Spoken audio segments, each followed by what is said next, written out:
a lot of things went wrong. So, but let's just get started. So, welcome to HEDG Hosts, a series of events run by the Historical Economics and Development Group at the University of Southern Denmark, where we invite some of the most incisive writers and thinkers inside and outside academia to present their work and demonstrate the relevance and continued impact of historical developments on contemporary societies. Today, we are excited to welcome Dr. Stefan Kirkegaard Sløk-Madsen. Stefan is Head of Education at CEPOS, which is roughly translated to the Center for Political Studies. Exactly translated. Exactly translated. A classical, liberal, free market conservative think tank in Denmark, and he's also an external lecturer at Copenhagen Business School.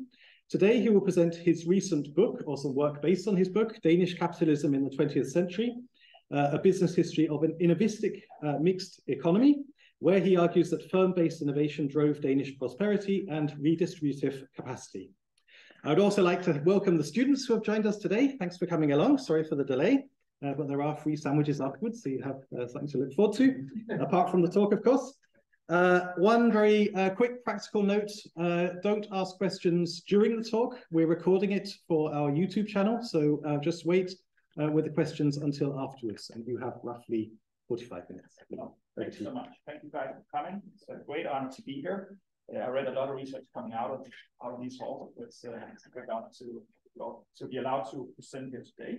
So what I've done is I've actually divided my talk into also just briefly talking about why a place like CEPOS, who normally does contemporary economic analysis and policy suggestions, cares so much about economic history that we do, right? So I'll also explain a little bit about that. So I'll just briefly explain who I am. I think the introduction did the job well, but there's a couple of points to add to that. Then I'll explain why I and CEPOS cares about economic history. I'll talk about the book. Then I actually have a paper that I'm working on that I thought was sort of fun to bring for the last 10 minutes to get suggestions on. Is that right? Does that sound okay? Perfect. Well, let's jump into that. So this is me. I have a PhD from CBS, all that stuff. You can see the kind of stuff on work I've published in the past. I'm the kind of guy who just loves economic theory. I live and breathe it, and I love to apply it to all sorts of different things. I have a paper here on Danish gangs. I'm currently doing one on dating. So, like all sorts of stuff, right? I'm hugely into economic stuff.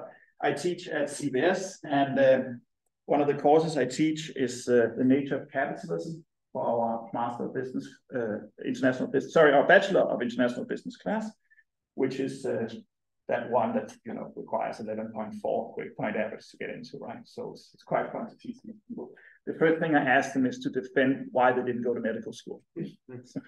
So no, they get a bit shocked by that. Then I run our academy, and I give about 100 high school and similar type talks every year. All right. I also just want to plug this a little bit. I have some flyers for the students, if you like. Because I actually run a podcast as well. Oh, that's not that. That's not on economic history, but it's on the history of economic thought, which is two different things, somewhat related. So the first season is reviewing, it's in Danish, and it's reviewing the basic history of economic thought. But from the second season onwards, it's in English. We review all the Nobel laureates. We haven't gotten that far yet. I think we're like a third in, but we'll get to all of them. And we also do like really cool interviews. So we had like Peter McCloskey, who I'll reference a lot today. We had Mike Munger, Eric Maskin, who won the Nobel Prize, and many others. We also recently did one on feminist economics. So we're sort of like all over. So if you're interested in economic thought, this is what you need to listen to. So please apply it. All right. So why do I care about economic history? And why do CEPOS cares about economic history? Well, it's because history, as I view it, please challenge me if you don't agree, is viewed as narratives in a greater debate about society. There are certain dominant narratives or sometimes competing narratives that are trying to explain how we got to where we are. And if we try to convert that into research questions, one could be, how did Denmark become rich? Well, there's actually not a clearly dominant narrative. There's narratives within scientific literature, definitely, but not necessarily in society generally. Except what I see is more of a present bias. People don't care. Like most people have no idea how we got to be rich, right? So I think that's interesting. Then there's a research question of how the welfare state actually happened. And here there's a very dominant social democratic narrative or myth as to how that happened that I think needs to be challenged or at least expanded scientifically. And then there's these last 40 years of reform. I had Bjarne Koerden come give a speech at my capitalism class the other day, and he was very keen on this point. He says, Well, there's a dominant narrative out there, which I also see a lot in my work, from the competition state theory, saying that somehow the welfare state used to be noble and good, and then it got destroyed by reforms. Whereas if you actually look at the history, if you look at the numbers, if you talk to the people who did these things, they say, no. 40 years ago, we were on the verge of bankruptcy, people. We were like a hair away from being part of an IMF program that Greece is today, right? And then we did reforms. So I think there's some narratives here that needs to be challenged. And this is one of the reasons why we care. So what have we done in this work? So I wrote my book, came out last year, which I'll talk a lot about later. We have a forthcoming chapter in the Oxford Handbook, the Free Enterprise, that I think comes out around Christmas. They just approved the chapter. Then we have a couple of conference papers. One of them I'll talk about today. And then because we're a think tank, we also have to get these things out there. So I do a lot of media stuff. I had one of the song last week. I've been in Blood Belle talking about the history of capitalism and these kind of things. Just on the way here, I was writing a longer piece for Berlingske on national capitalism, which is very in vogue now with the idea of whether or not you should import labor or not. So I try to give some points to that debate. No. So if you think what I'm talking about is interesting today, please reach out to me. We can help you with a lot of stuff. We can help you with data access. We can help you with economic resources if you want to go to conferences. We can help you get into media. And there's many forms of cooperation, from like a loose one-paper thing all the way to doing a PhD with us. So there's many ways you can work with us. Reach out and we'll talk, right? So, but especially all you young people down there, we hand out grants for going to conferences quite easily. Okay, so if you have a paper you want to go present, talk to us and maybe you'll get some of the funds. Okay. So this is a book that I'm very happy to talk about today, very proud of. It's called Danish Capitalism, what I call it, but it has a very long title. The foreword is by Nikolaj Foss from CBS. We're proud that he took the time to write the foreword. He's one of the most cited social scientists in Denmark. So he liked it, so that was good. And so what's it about then? Well, it's a book in English about recent Danish economic history. Now, why would I write such a book? Because I was asked to do it, basically. So Palgrave Macmillan reached out to my former master's thesis supervisor, Martin Iversen, from the Center of Business History at CBS, and asked if he wanted to do a book where we try for an academic audience to explain how Denmark got rich. Okay. So that was an interesting challenge. It had to be a relatively short book. It had to be academically focused and very rich on sources. Okay, so that's what we tried to do. So if you're a Danish person, you read our book, there's lots of stuff where you probably say, oh, there's so much more detail here. Definitely. Okay, but you can't expect some American who maybe want to do 2 days of reading worth maximum in Denmark to care about all those details. So this is a starting point. It hasn't been done before. It's a very neat piece of work, and we have all these sources in there. My assistant, who did a lot of work on this, Henrik, he and I joked when we did the sources, saying that we could maybe put anything in there, because like, how would they know? But anyway, of course, this is the real sources. So it also serves as a guide for that. And it's a really important piece of work because obviously in popular discourse, there's a lot of misunderstanding about Denmark, right? You have Bernie Sanders saying that we're socialist. You have Fox News saying that we're socialist. All right. If you come to Denmark looking for socialism, you'll be as disappointed as when you see Little Mermaid. Okay? We're not a socialist country, right? There are certain areas where the government plays a bigger role than others, and we have large redistribution. This is why we're called the schizophrenic economies, right? Along with Sweden and Norway, but we're not socialist. We're very much a capitalist country, right? So there are all these fairy tales about Denmark. So we'll focus a little bit about that. But just briefly, did I succeed? I think I did. It got a lot of good reviews. So Southern Arts, who said George Mason really liked it, and a lot of people also liked it. There's a review coming out by my uncle that I heard is positive, but I don't know yet. And he's a hard man to please. Let's see. So I think we sort of succeeded with what we set out to do. Yeah, so the fairy tale side of things, right? Is Denmark a fairy tale? It's a really annoying thing if the answer is yes, because it's a fairy tale, it's about magic and stuff like that. We can't learn anything from it. And obviously it's not a fairy tale. Denmark now is a result of millions upon millions of decisions by individuals. Okay, so we can investigate it scientifically. One of the things that really stands out when you investigate Denmark is that we have a long history of trading, and we have a long history of incorporating ideas from outside. That's what we're really good at. Paul Rømer, who got the Nobel Prize in growth theory, has this idea that really explains a lot of the reason why Denmark is so successful, is that ideas are an infinite resource. Like if one of you guys have an idea, I can copy it and use it myself. That doesn't take anything away from that idea. And most big Danish companies are more or less started like that. Okay. So in order to honor that tradition, when I talk about this book, I went into an artificial intelligence service called DALI, I guess it's called, whatever. And I put in some keywords about Denmark. And I asked them to draw a picture that summarized Denmark. And I got this. Right? And I got a lot of other things as well, but this one really spoke to me because as I see it, it's the flag is there, so there's some national identity, and then there's gold coins. And gold coins is so interesting in Denmark because Denmark is actually the country in the world where we find the most gold that has no natural gold resources. Okay? And that's a huge testimony to how we have always traded. Okay? We have always traded, that's what makes us rich. And it's so funny to see this modern technology picking up on that, right? So is Denmark a fairy tale? I hope not, but if it is a fairy tale about free enterprise, fairness, and meritocracy, right? This is what we basically built Denmark on, okay? And this is one of the stories that I try to tell in the book. So I don't have my notes here, so I'm a little bit going by what I remember, but anyway. So Denmark could have become a fairy tale. Let's stick with that for a moment. Let's stick with this. It's a fun picture. So we could have ended up like the little girl with the matchsticks, right?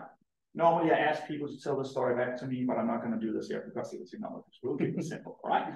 So if you don't remember the story by H.C. Andersen from Odense here, it's a New Year's Eve. We have this poor girl. She's going around trying to sell matches. Nobody wants to buy them. She's looking into the houses of rich people who are celebrating New Year's Eve. And she's afraid to go back home to her father because he will beat her. And she ends up sitting down, looking at these rich people, lighting up her matches to keep warm, and dreaming about her grandmother that died. It's a very sad story. I guess most of you know it, right? These are Danish people, okay? Well, we could actually have ended up like that if we have taken some other choices, right? So New Year's for Denmark was the end of the Napoleonic Wars. The empire was definitely there. The 300 years previous to this, we still thought we was supposed to be an empire, and we fought really stupid wars with Sweden over this, trying to war the 30-year war and all sorts of other stuff, right? Now it's dead, okay? Everything is lost.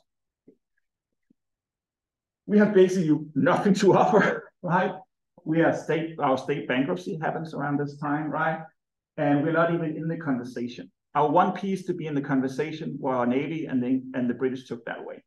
So we are basically a destitute little country, right? The only reason we survive at this point is because the great powers want the buffer state, and probably because it seems sort of ironic to fight a war for the supremacy of monarchy and then abolish the well-established monarchy, right?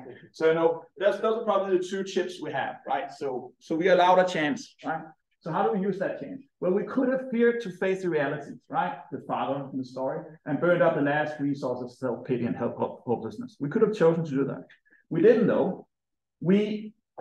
If we had done that, then we would have been remembered our old people, the grandmother, and become one of Europe's countless dead nations. Remember, this is a time when nations disappeared, right? Italy is unified, Germany is unified, all these things. We didn't do that. We did something else. We decided to become another fairy tale. We became the fairy tale of the ugly duckling. Okay. So the ugly duckling, to those of you who don't remember that, is a swan that's being raised by ducks. And I actually don't remember if it's she or he, whatever. The swan is being teased and picked on throughout the entire childhood and almost gives up, and then all of a sudden sees that there are others like it, right? So that's the story. It's very much the story of Denmark, right? Because even though the poor little swan gets beaten up and mocked and so on, it's still lucky, right? It's still lucky. It gets that little point of luck. because it's actually raised by ducks. It could have been left in the field and been eaten by a fox, right? It gets a chance, okay? And we take that chance and we get horribly beaten, but we survive, okay? Get horribly beaten. It's not a fairy tale beginning, right? But in the end, we chose a classical liberal path, built an innovation, and became a beautiful swan, beautiful capitalist swan. So there are some fairy tale elements in it, if you like, right? But we should also maybe just look at what's actually the point of doing this. So this was the picture I wanted on the front of my book, okay? But we couldn't figure out who owned the rights to this. But as far as we know, it's made by the Ministry of Trade, sometimes early 80s, if you look at the products. And it's basically showcasing all the stuff that Denmark can do at this point. So if anybody ever thinks we were socialists, show them this picture. This is a picture of a market economy built on innovation, people, right? This is what this is. And there's a lot of really impressive products in here, right? The other picture that I ended up going with, let's just go back. Oh, sorry. Can I go back? I go back here. Oh. So the other picture I ended up going with is also quite good, actually. It's this picture of a stand by the road where you sell like honey and potatoes and stuff like that. And the way you advertise this in Denmark is with the national flag, right? So for many Danish people, our flag is a symbol of trade, okay? This is also interesting. It's also a good picture of one of the reasons why we became successful, and that is trust. Right? We trust people enough to do this. You don't do this in many nations. So I'm also happy with this front picture, but I really wanted this other one. I have it on the wall of my office, actually. So I think it's such an interesting picture. So much interesting stuff on it. Anyway, so what's the point of the book then? Okay, so address international misunderstandings. This is really important. When you go to academic conferences and people mention Denmark, you just have to go like, because you know they're going to say something wrong. It's not their fault because they don't know. How would they know and why would they care? But they're going to say something wrong. I've seen one of the most prestigious economists I know, very mainstream economist guys, say that our dagpenge system was fully privately funded without a termination period and fully insured, fully without a termination period and accessible to all. None of that is true. Like literally none of that is true. Okay. But he's saying it at a conference, at an academic conference, right?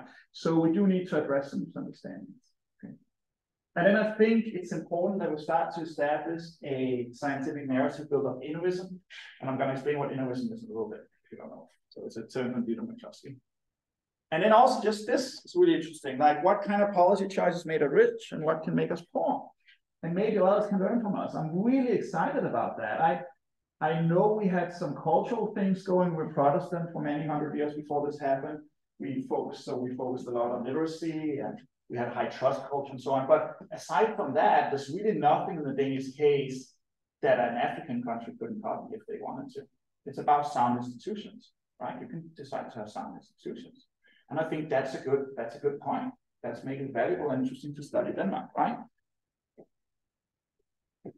So just a little side thing, this may be a warning to you guys. I wasn't very nationalistic before I wrote this book, but I became it. So actually studying one's history, like really makes you proud. So this is a line that we say every Christmas in Denmark, right? Do you remember where it's from? It's from Højfredstrædets Grønnesang. It's a Christmas song where I think everybody sings this. And it basically means, know that it's an honor to carry the Danish flag, right? So, and since I put it on the front of my book, I better live up to that, right? So, anyway. So the important questions that I address in the book is how did we go from defeat and poverty to being the world's 6th richest country measured per capita? That's impressive, people. That's like really impressive, right? Then I figured a lot on how Danish firms are different and how they behave. Not as much as I wanted to. I would have loved to put a lot more business history in there, but there was simply a time constraint. So not as much as I wanted to, but I wanted to make it more bottom up. It became sort of a mix between top down and bottom up. That's unfortunate. You live, you learn. And then, you know, I talk about our key institutions such as labor market, pensions, childcare, and so on. All right. So what's innovism? So Dieter McCloskey, who I'm very inspired by, he also visited CEPOS and known him for a while. She he says capitalism is the wrong word to describe what we're trying to describe. So what we're trying to describe is explaining the great enrichment, which happened from 1750 onwards, a little bit different from basis to basis. Okay, so if we look at like the living standard of Denmark from the year 1000 to the year 800, it doubled. From 800 to now, it's become 32 times better. That's impressive beyond measure. Right? That's impressive, and that's generally the period we call capitalist. But capital is a bad word because, or capitalism is a bad word because it focuses on capital, right? And Peter's point is saying it's not. That's not really the point. Right? We've had countries in the past, periods in the past with large-scale capital. That doesn't really change things. You can think about all the gold, for instance, that the Spaniards got in and so on, right? So instead, it's something else. Instead, it's a matter of building a society based on universal dignity, based on universal rights, right? So what he calls the bourgeois values. And if you do that, you get a society where ideas can flourish and grow. That's what you call innovism. So he says, well, we need to focus on the ideas and how they happen. So he calls it innovism, right? Fun point, if you go, those of you who understand Danish, try to get a hold of Hauge's Håndbog i Handelsvidenskab, Handbook in Trade Science, which came out the first edition in 1892. The foreword is written by Tietgen, one of the most famous Danish business people, also from Odense, actually, also from here. In there, he writes the foreword, and he says exactly what Dieter was saying. So he says, in the past, that's his past, right? In order to be rich, you had to be rich already and be lucky. Now, you have to have the right virtues, you have to educate yourself, you have to be a decent person, you have to be innovative, all these kind of things. He says exactly the same thing, almost with the same words, right? So I think he's onto something. Another thing about innovism and capitalism is understanding how it's both global and local, okay? So there's elements that are obviously global, like trade, but then there's local stuff as well. So there's a version of capitalism in almost all countries, right? So there's something called Danish capitalism, I would argue. There's something called Dutch capitalism. There's something called Chinese capitalism, presumably. Especially because capitalism is not an ideology. It's not a liberalism or socialism. It's a description of a set of ground rules for society, okay? And those can be emphasized more or less. And obviously capitalism is even more local because if you guys are to start a shop somewhere, it matters a hell of a lot where you do that. Okay? So, and you're probably going to be selling goods from all over the world, but where you place that shop still matters a lot. Okay? And then a very important thing is that capitalism and markets is not the same thing. That's another mistake many people make. Markets are natural to humans. We know people have traded since the Stone Ages here in Denmark. We know that. We can see that if you look at the permaculture and so on, the legacy volcano erupted. I made a video about that. If you're very interested in that argument, I can highly recommend Bart Wilson from Chapman University's book, The Property Species, where I go through that. That's a really interesting read. So capitalism and markets is not the same thing, okay? So one of the reasons why I think Denmark became successful because of these ideas, the ideas that people call bourgeois values. We call it borgerlighed in Denmark, very Danish word. Borger comes from Burg, German. So there's an inside and there's an outside. There's members and non-members. And lighed means equality. So it's like equality among citizens, basically. Okay, that's what it means. And if you go back and read, especially our early discussion about freedom of speech, and a little bit later our discussion about freedom of trade, you'll see some really impressive philosophy being discussed in really open sources. There's a really fun anthology from 1981 called Frihed and Sag and Borgerlig Sag, which has a lot of these early sources in there. Get it if you find it somewhere. It's a gold mine of sources, gold mine, okay? So these ideas were definitely predominant in this otherwise horrible time for our nation, right? And they've probably been dominant in Denmark for a long while. So there's long roots of liberalism in the Nordics, right? This guy, Snorri, he wrote sagas, but he also wrote a book about the Norwegian kings. And in that, many people now argue this is the first classical liberal text within political science that we have, because he had a very clear analysis. The Norwegian kings who kept the law were good kings. The Norwegian kings who broke the law were bad kings, right? Rule of law instead of rule of man. Okay. So that's probably one of the first texts, right? We have actually an early Danish parliament here. that have somehow somewhat liberal ideas in them. This guy from Sweden, you probably don't know, read his stuff, very interesting. Contemporary with Adam Smith, that's the exact same things, right? We have something like the Freedom, the Liberation Monument in Denmark. By the way, I love this picture because there's advertising for bacon in the background. It's very Danish. Which is to read that as a testimony to at least a version of applied liberalism. You have a guy like Grundtvig, very liberal. We have Kirkegaard, who you had a post of him down by the library as well. Very liberal. He comes out with the liberal message of love. And in my book, I go even further and argue why even our birth certificate has a liberal meaning. But I'm not going to go into that now in this way, because that takes a little bit of time to explain. But I argue for it. So we have a long route to this idea that Hitler claims and other people like her claim makes you successful. Okay. So how do we get to where we got to? Like I said, we were poor destitute about 200 years ago, right? Horrible. We owned a lot of stuff that we didn't know what to do with. We were horrible at imperialism in Denmark, but we were horrible. That's definitely not explaining anything. Right? We had a lot of, even though we were small, we still had a lot of inconsistencies within our rule, with the whole state and all these kind of things, right? So as the 19th century evolves, it's a long story, and I have a chapter on it in my book, but you guys know it better than me probably. But basically, a couple of very important points. Notice we lost territory. We actually got even smaller, but that also solved some of the ethical issues we had. We had a really interesting compromise with the Freedom of Trade Act, which revolutionized Denmark to become a free market society.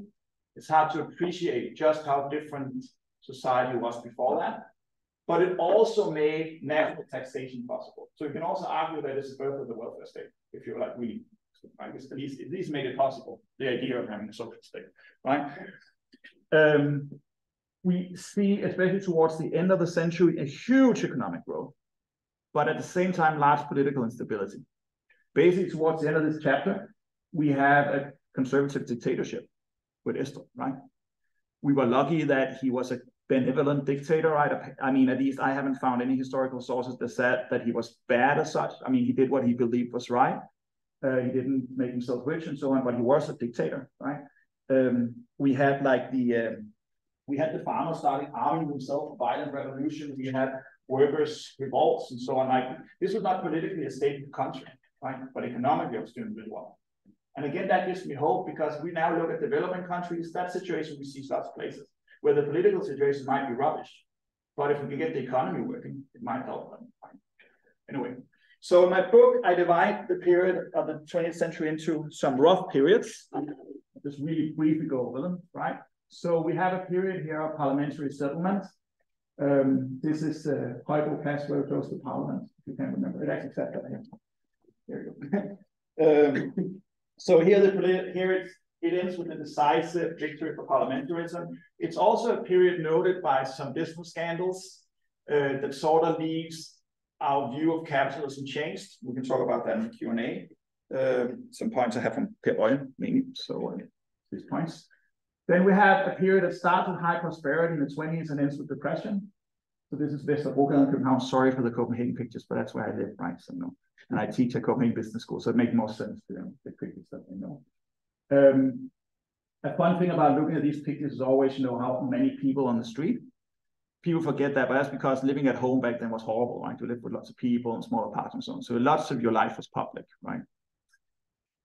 Then we have German occupation, Nørrebrogade. This is a really weird picture to choose because it looks like we did a lot of revolts. We did it. Most of the time we were quite complacent. We'll talk a little bit about that later on. Then we have a period after that of reorientation. Funny fact, the first foreign minister we got after the war he got the job because he was the only one who spoke English. That's the reason, right? Everybody spoke German or French, right? And that simply wasn't that important anymore. So I had to find someone who spoke it, right? The only reason why we probably are allowed to be joined the NATO side of the war was because of Greenland. So we had a bargaining chip here going into that, right? Because the Soviet definitely thought we should belong to them, right? They basically consider us allies. It's an interesting period that you can dwell a lot into. This is some of the research I want to do more of, and my paper I'm presenting has something to do with this. But this picture is actually a perfect picture of the period because we see here, this is the daycare, which grew a lot in this period. It's by the lakes in Copenhagen. And we get a lot of new ideas about, for instance, about how to raise kids. So, you know, one idea is that they should be allowed to come outside during the day, right? But at the same time, we tie them up like dogs, right? So it's a great picture of, you know, like new ideas, old ideas, and so on, sort of clashing, right? Then we have the birth of the welfare state. This is Rådhuspladsen, the place that changes the most in Denmark, I think. Very quickly, it turns out that that's unsustainable in the way it was designed. So we have this period of the death of utopia. I call it, these are punks sitting by and then we have the reform period, right, that starts there and actually continues into our century, but I stop it there. So I draw the line with the 20th century. I say that's from the big system change in 1901 to the small system change with folk taking over in 2001. You have to draw the line somewhere. If you're interested in that debate, read the book. Like I spend a lot of pages defining what the 20th century is, which economists think is really weird, right? But anyway, I think it's important. And this is what when we won the European Championship. Right, cool. I'm not going to go into this. This is just, you know, you can frame the century in many ways or the period in many ways, but you can definitely see that there's a political side and economic side, and they're not necessarily aligned all the time. Right. So what did I find in my book? If I'm to describe Danish capitalism as a sort of set of ideas, what I did was there's a foundation, there's an uncontested feature in the literature, and then there's some contested features. Okay, so let's just briefly run over these. Okay. Denmark has basically, for most period, had a strong state and steady institutions. Okay, that does not mean a large state, people. There's a difference between strong and large, right? It does sometimes they're the same, but not necessarily. If you look at like how China developed, they often had a large state, but not necessarily a strong one. Okay, we have a big devotion to freedom of speech, right? That's a really big part of how we do capitalism here. We believe free markets generate wealth. You see that all the way to the far left today, actually. So I think that's pretty uncontested. We realize that being small is actually quite beneficial. So we are small relative to a monetarist nation. And then we have what we call the socialist compromise. Sometimes when I'm out talking to people, somebody will say, "Oh, Marx will have loved Denmark," and then I want to slap them, because they definitely haven't read Marx, and I read a lot of Marx, because he would hate Denmark. Denmark is exactly what he says should never happen, right? Because in Denmark, the workers have gotten so rich and so complacent that they don't want to do a revolution anymore, right? In fact, they're all capitalists themselves because they have pension savings, right? Like he warns about this stuff. He says capitalism has the power to make workers so rich they don't want communism anymore, right? He warns about it. It's exactly what happened. And the fact of it is, what has literally and legally happened in Denmark is saying that the employers recognize the right of employees to form unions and organize and strike, and employees recognize the employer's right to organize and own the forces of production. It's exactly what he hated with him, but that's what we did. All right, so I think that's fairly uncontested. Then we have the more contested feature. So when I teach Americans or talk to Americans, the first one they don't get at all: centralized control. Like we're small, to them we're a really small part of the world. But going over these last 200 years, there's been a lot of debate as to centralization of key institutions or not, right? Copenhagen versus outside of it. No, that still goes on today. Okay. Production and welfare, that's probably one we have now. So should government produce welfare, like hospitals and so on? Immigration, oh, that's also big, right? There's no doubt that Danish capitalism has benefited tremendously from immigration. There's also no doubt that the welfare state has been hurt by it.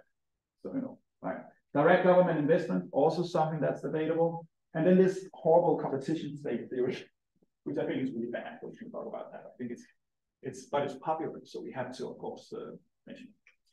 So which kind of key institutions do I highlight in the book to explain Danish capitalism? So, of course, the Danish model and flexicurity, very important, which is remember, a free market model, right? The state is not involved in this unless it breaks down, right? So it's a very free market model, which many people get wrong. Talk about the cooperative movement. Not so much, because other people have already written a lot about that in English. So I cut that down a bit, but it is important. It's also important to remember that we used to have two cooperative movements in Denmark. We had the classical farmer liberal kind of one that's Arla today and so on, but we also had a big socialist one, and they all died out. That's worth pondering, right? So Stjernen, I mentioned, for instance, which was a brewery. Industrial foundation ownership, we have a large overrepresentation of that, and it seems to work surprisingly well. The next one is really interesting. Is there's some future scholars in here. All sources say that Danes have a special approach to selling, or at least used to have it, köpmanskab. But it has never been thoroughly investigated what that was. And I think we have to hurry if we need to catch it now, right? Because this is a matter probably of interviewing a lot of people, like how did Danfoss and Grundfos, these kind of come, how did they actually do it? Like how did they become big? How did they sell their products? I think this is an extremely interesting research topic for a young scholar to look into. I would love to do it myself, but I'll probably never have those years of my life. Institutionalized daycare, I'm too nice about that level. Today I would have been more critical, but you live your way. And then, of course, our very extensive pension system, which is probably the biggest result of the 20th century capitalism that people can be most proud of. Awesome. So Denmark is old, and so is our firms, right? The first people were in Denmark 14,000 years, sorry. Danes were first commented on in the year 500, so we are a pretty old tribe or whatever, right? And we have always traded, like I said, okay, always traded. Interestingly, our firms are old too. So I mentioned there's two types of firms, two types of firm culture that we've seen in the 20th century. There's a very patriotic ones like the East Atlantic Company. None of you young people knows about this, right? Used to be the big company in the North, right? Big company. Their CEO basically managed to keep Denmark out of the First World War. Huge company, very patriotic. And then later on, we get more commercially oriented firms like Coloplast and so on, right? And then there's like mixes, like Maersk is a little bit of both. Today, Denmark is dominated by few global old companies. This is important. Most of the companies today are close to 100 years old, if not over, okay? And they make up a surprisingly large part of the economy. If we take the revenue of the 25 largest companies in 1970 and 1990, they were akin to 20% of GDP, okay? In 2000 and 2020, it's 40%, okay? And now with Novo Nordisk, probably close to 50, right? So we are dominated now by few old, globally oriented, very special, often market-leading firms, okay? And new growth companies move. This is a big problem. So in the last 10 years, we've seen 7 of the 10 largest firms of those 7 have moved, okay? Big problem. And in many ways, the story of Novo is a good story of what I'm talking about here. So Novo is one of the last of the old companies to get founded. It got founded by Aldous Koch going over. After he wins the Nobel Prize in medicine, he goes over to give a talk at Yale. He meets some people there who knows about insulin. He's very interested in that because his wife has diabetes. So he convinces them to give him the European patent. He goes back here. He talks to another August Komsted, who has Leo Pharma. So they're part of this bourgeoisie network of doctors, and he funds the first version of Novo Nordisk, right? So this is a perfect example that is the same as with Carlsberg, with Jakobsen from Carlsberg, Teating, and so on. It is an entrepreneurial person, goes out in the world, finds an idea, doesn't stay there because Denmark is such a nice place at this time to find a company that he goes back and he finds a company here, finds a company here, and it grows here, okay? And this is what we should presumably want in the future. So Denmark was a success, at least to a degree, right? I mean, Per Boye from here would probably argue we could be even richer, which I sort of agree with him about, but it's his point, so I'm not going to go too much into it. But we're still the 6th richest per capita. I think that's impressive, quite frankly, we know real natural resources. We're also extremely productive. We don't like to work that much, right? Which might be explained by the taxes, okay? But, and we have to remember that people should work as much or as little as they like, but when you do work, you're providing value for other people. So work is a virtue, right? Cool. So back to the fairy tales, okay? I don't think Denmark is a fairy tale. I think Denmark is a result of political choices. But we have to be very careful nowadays that we don't turn it into another fairy tale again, which is the person who close, right? Because today we are unbelievably rich. That is just weird, right? Remember, no matter what happens in the future, in your personal life or for society, it's better to be rich than poor when that happens, okay? If you have a flat tire on your bike, it's best to have money on the bank so you can get it fixed, okay? But it seems today that we're sort of caught up in this tradition of thinking that we're too great, right? So like we saw that in especially our welfare state is in danger of ending up like the emperor with no clothes on, right? The world's best welfare state, I quote the prime minister, where cancer patients are lied to, care home residents are slaughtered, the primary school fails, children are forcibly removed without just reason, courts with endless waiting times, an army that cannot defend the country, endless development goal history. I could continue, right? This did not make us rich. Anyway, that was the book. Do I have 10 more minutes? Or? If you can get it within 5 minutes. I can do it within 5. All right, I'll do it within 5. Are you guys with me? Is that okay? Yeah. So this is one of the papers that we're currently working on, the welfare state as a tradition. So in this, we asked the research question, how come the Danish state grew so rapidly from 1960? Right, there's just some graphs here, right? You can see quite extensive. The voting populace being part of it is quite extensive as well. Okay, so we use a couple of theories to try to explain that. 3 main theories. We use institutional logics. So this is the idea from Thornton that when you design institutions, you're driven by a dominant logic that are competing with other logics, right? So our argument is basically saying that we used to have a very liberal market-oriented logic, and after the Second World War, we changed to a social one, right? Then we use the failed state theory, right? So failed state theory states that states, in order to be functioning, have to have legitimacy and deliver efficiency, right? And nowadays, of the around 250 states in the world, around 50 of them are failing to some degree or not, right? And then we use a Marxist theory here, right? An old Marxist historian, who talks about how a national populace likes to have a shared identity, culture, and tradition. So they like to invent traditions. And we're talking about in this paper how we think that the welfare state has basically become a tradition. This is why it's hard to question it, okay? Okay, so this is just a meme for anyone. I like this meme.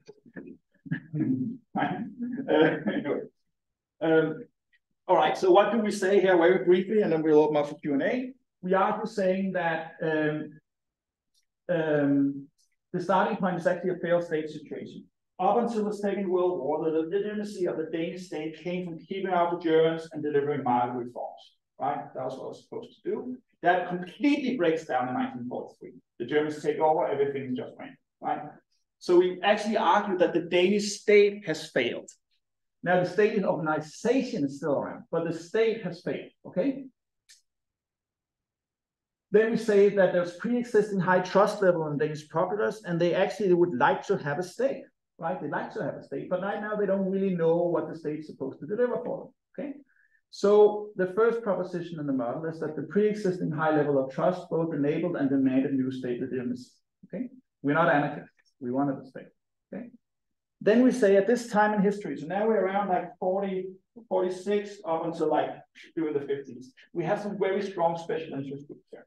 We have the agricultural sector with Venstre, who's very threatened by the fact that modernization of the agricultural sector would lead to a loss of jobs, so they need to sell something new to their voters. And then we have the Social Democrats, who actually wasn't originally that keen on a large state, but is starting to become so because they've been influenced by the Belvedere report, Keynes, and so on, right? So there's some special interest groups that get together and can say, okay, we can maybe use the state for something here, okay?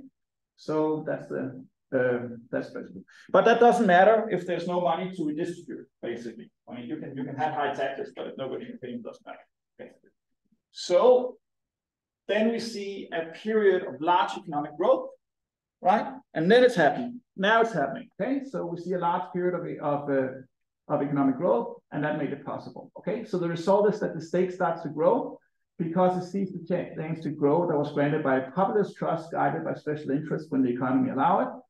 So the new legitimacy becomes redistribution, the new efficiency becomes taxation, and the welfare state develops as a transition. That was very, very quick. I hope you followed my logic more or less, right? But very quickly. Otherwise, read the paper. Please read the paper and comment. We have had it at a couple of conferences, but we're working it over right now. Cool. All right. There's a lot to discuss in that paper. We're not going to do that here. Thank you so much for listening to me. It's been a joy and a big honor to talk here today. Thank you for doing it.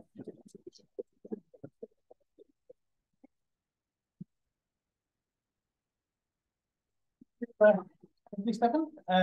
We have 0